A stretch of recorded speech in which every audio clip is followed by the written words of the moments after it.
maazimio moja kwa moja ya kiutekelezaji, kwa sababu ile ndio kamati ya maendeleo ngazi ya kata. Sasa kupitia maazimio haya tulishaazimia kila kijiji lazima kiwe na shule ya chekechea, kiwe na kituo cha kulelea watoto kwa maana chekechea. Sasa hamasa inayofuata sasa hivi tupate taarifa hizo chekechea zipo kila kata, kwa maana kila kijiji, na tupate sababu kwa nini vijiji vingine havina vituo hivi kwa ajili ya kulelea watoto. Nilikuwa naongea za shule zote. Na kwanza ushauri wangu mimi, lazima tujue kila changamoto inayokuwa inasoma inamgusa nani.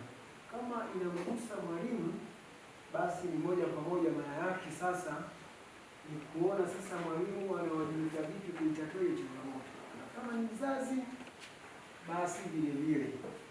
Kwa hiyo linaloambatana na hilo, kuna changamoto hii ya watoto kufaulu wakati huo wanakuwepo mitaani. Hii changamoto mimi niseme kwa mawazo na ushauri, tunapokuja kutolea taarifa huko ndani, ilikuwa ni vizuri, inafaa kama ni Iharula ilifaulisha watoto 50, maanake kuwepo na ripoti kwamba watoto 50 wako shuleni. Kama kuna watoto ambao hawapo shuleni, maanake walitakiwa waainishwe rasmi kabisa, tujue kwamba ni mtoto wa nani na nani hajaenda shule, kwa sababu tunapokuwa tunasomeana taarifa kwamba kuna watoto ambao hawaendi shule, wanafaulu, wako mitaani, hawaendi shule, maana hatujui ni mtoto nani au ni mzazi nani ambaye ameshindwa kuwajibika. Kwa hiyo tukienda kwa uwazi namna hiyo kwenye tathmini kama huu, itakuwa ni vizuri zaidi ieleweke kwamba ni mtoto nani hajaenda shule. Lakini ushauri wangu pale nyuma ni kujua tu changamoto, kwamba kama wazazi hawashiriki mikutano, basi sisi kama watendaji pamoja na waheshimiwa wenyeviti tupo, ni wajibu wetu kuhamasisha kama ni michango hiyo, ili tuone hizi changamoto ifike wakati basi taarifa kazi tunayofanya ni kubwa sana, na ndio maana matokeo yanaonekana. Mungu awabariki sana. Amina. La pili, tumepokea changamoto katika hayo mafiga matatu. Figa la kwanza la walimu, watoto na wazazi. Tunaona kabisa hapa figa moja ndio linarejeleka. Niahidi kwamba tutatoa ushirikiano.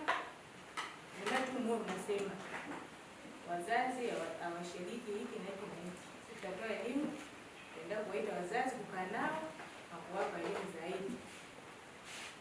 Yale ya mtihani wa kwanza mazungumzo yakatupeleka mtihani wa pili. Katika mtihani wa pili, shule 2 zikapata daraja A, shule 7 shule 1 ikapata C, zilizobaki zikapata B. Unaona, mtihani wa kwanza tumefanya vibaya, tumekaa, tukaenda wa pili tukafanya vizuri zaidi. Tukaenda matokeo ya taifa, shule zote 14 zikawa na daraja A. Ninachomaanisha ni nini? Kwamba kwenye swala la elimu linahitaji vitu viwili, ambavyo hivi vitu viwili inabidi tushikamane, viongozi wa serikali, walimu na watoto na wazazi ambao ndo wananchi wenyewe. Pakiwepo na pengo katika hawa watu watatu, tutakesha na vikao hapa, lakini hatutofanikiwa. Kwa nini sisi kanisani tumefanikiwa? Kwa kutoa shule zote 14 ziweze kupata daraja A, kwa sababu ya kitu kinachoitwa commitment. Kiswahili chake sijui kujitoa. Tunajitoa walimu 100%. Naamini na wakuu wa shule, walimu wakuu wa shule za msingi na walimu wake wanajitoa 100%. Tena amesema anajitolea na muda wa ziada kabisa. Kwa hiyo kwa tathmini yangu ya dakika chache nimeona walimu wamejitoa 100%. tatizo liko wapi? Tunaenda kwa wanafunzi. Kama mwalimu amejitoa 100%, naamini wanafunzi nao wametekeleza wajibu wao 100%. Kwa nini wamefeli tena? Narudi kwenye taarifa aliyonisomea mwalimu wa Utalingolo shule ya msingi. Amesema baadhi ya wazazi hawanunulii vifaa na watekelezi majukumu mbalimbali kwa ajili ya watoto. Kumbe sasa maisha ni siasa. Maisha ni siasa. Viongozi wa siasa mpo hapa. Tunaomba tuwe na mfumo mzuri wa ufuatiliaji na uwajibikaji wa malezi ya mtoto na saikolojia ya mafanikio kwa mtoto kuanzia ngazi ya familia. Tumtrain huyu mtoto kufanikiwa katika ngazi ya familia. Tumtimizie mahitaji yake katika ngazi ya familia. Tunapokuja kwenye ngazi ya shule, mimi siamini kama kuna mwalimu anacheza darasani. Binafsi siamini kama kuna mwalimu anacheza darasani.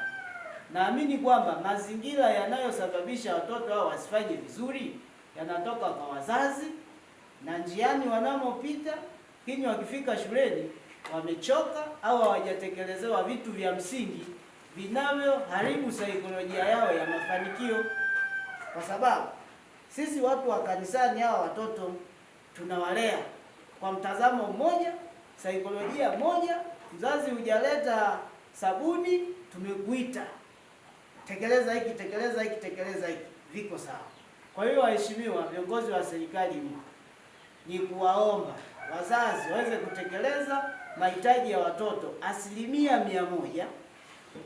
Walimu tutatekeleza majukumu yetu 100%, ambapo sisi tusipotekeleza, afisa kata pale elimu kata anatuwajibisha, mkoani kule wanatuwajibisha. Kwa hiyo sisi hatuna pa kujitetea, tunatekeleza. Lakini kinachohitajika pia cha mwisho ni ushirikiano wa mimi mwalimu, mwanafunzi na mzazi. Walimu wakuu mashahidi. Kuna mzazi mtoto wake wa mwisho alikuja kwamba mwanangu ni wa mwisho, kuna shida gani? Naweza kawa moja ya 10.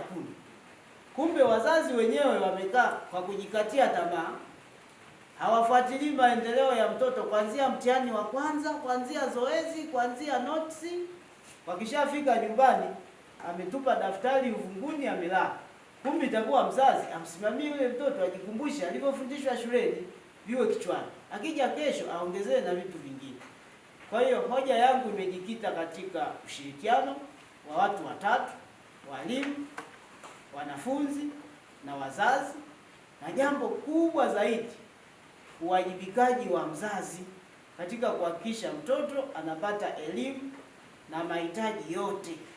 Na kama kuna changamoto ya maendeleo ya kitaaluma, kwa mzazi anayehitaji mtoto wake afanye vizuri, atawasiliana na mkuu wa shule au na mwalimu kuuliza changamoto iko wapi. Mimi nimetekeleza vyote, mbona mtoto ana F? Naomba niishie hizo sana mwishoni. Yaani tunahangaika na madarasa ya mtihani. Hii foundation, ile misingi ile, hao watoto watuandai kwenye ile misingi.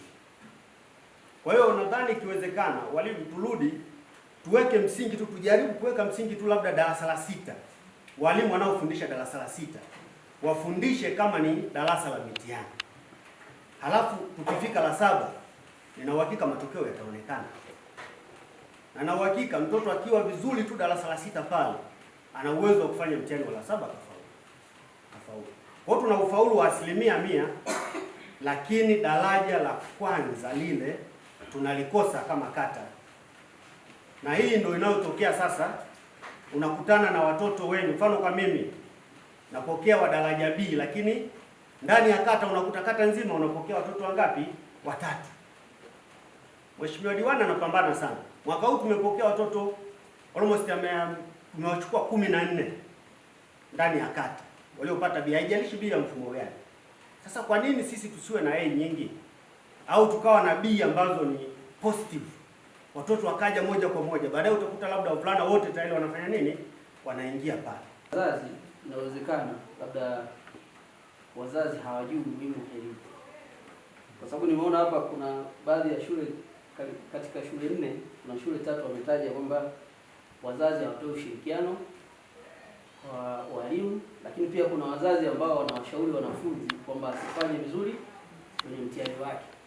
Kwa hiyo inawezekana hizi D6 tunazojadili labda za utalingolo ni wazazi walimwambia mwanae kwamba usifanye vizuri kwenye nini, kwenye mtihani, si ndivyo?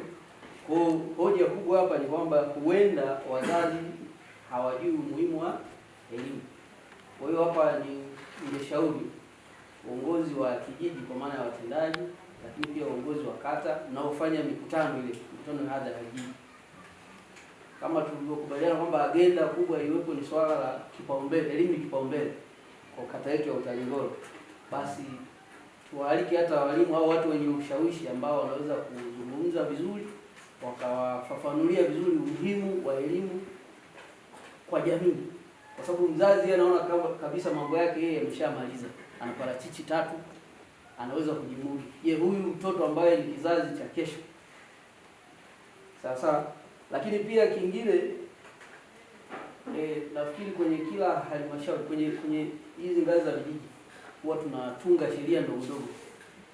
Kwa hiyo ningeomba kabisa pia hata hili swala la elimu liingizwe huko, kwamba kwa mzazi ambaye atashindwa kumpeleka mwanae shuleni, kwa sababu tunasema mwalimu anakuwa mfanya kazi yake, mtoto amefaulu, mtoto ameenda shuleni, anatakiwa kwenda labda kidato cha kwanza, kuna mzazi anamwambia nitakupeleka gereji badala ya kukupeleka sekondari. Lakini pia kuna mzazi ambaye atakwenda kumwandikisha tu mtoto form 1, akisoma ikifika mwezi wa 3 au wa 4 mtoto anarudi mtaani. Kwa hiyo tutengeneze sheria ndogo ndogo kwamba kwa wazazi wa aina kama hiyo wachukuliwe hatua. Sasa na hizi sheria ndogo ndogo zikitengenezwa kwa ngazi za vijiji, kwa maana wazazi wenyewe wakashiriki, kwamba hata wanaochukuliwa hatua kidogo inakuwa haifanyi